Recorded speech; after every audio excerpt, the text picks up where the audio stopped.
we received a distress call at 15:08 hours that there was a fire outbreak at Abofu here, Achimota, opposite the Shell filling station. So immediately at 15:09 hours, the first appliance was dispatched. It got here at 15:26 hours and realized that the fire was at a developed stage. So the officer in charge called for assistance. As we speak, we have about 4 fire engines, including a water tanker from the national headquarters. You know, today is a Sunday, and these shop owners, nobody was around.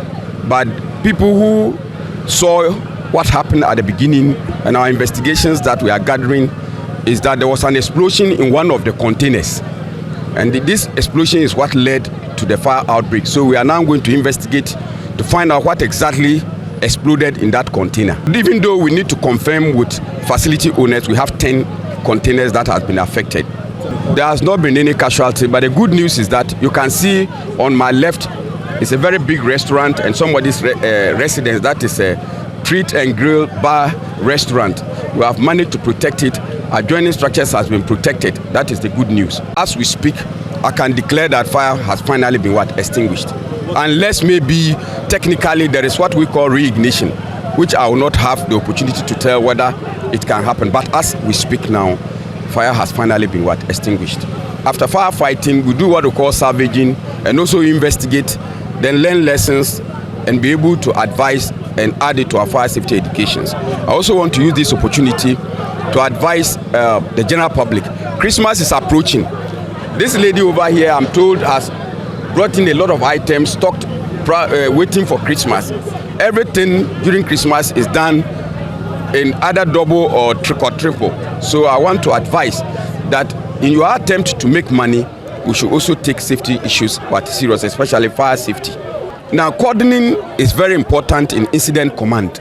If you don't cordon off the area and firefighting is going on, explosions are going on, even the branch that the firefighter is holding can take it any dimension and it can affect anybody around. So we cordon off to allow operations to go on. Then after the operations are done and we declare that fire finally extinguished, we hand over to the police. They will continue with the cordon until maybe tomorrow they realize that the risk has been minimized and then we can remove the cordons. The challenges that we had here are the usual challenges. There was no water, so because of that we have to call for more pumps.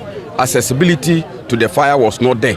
The only place we had to fight the fire was just the roadside, so you can see that all the fire engines are lined up right in front of the facility. If the place was designed properly, some of the fire engines could have been staging from the back and others staging from the left and then the right. So the general safety measures that I'm going to say is that facility owners is enjoined in LI 1724, Fire Precaution Premises Regulations 2003. Everybody is supposed to construct a fire hydrant right in front of his or her facility so that firemen can access water for firefighting purposes.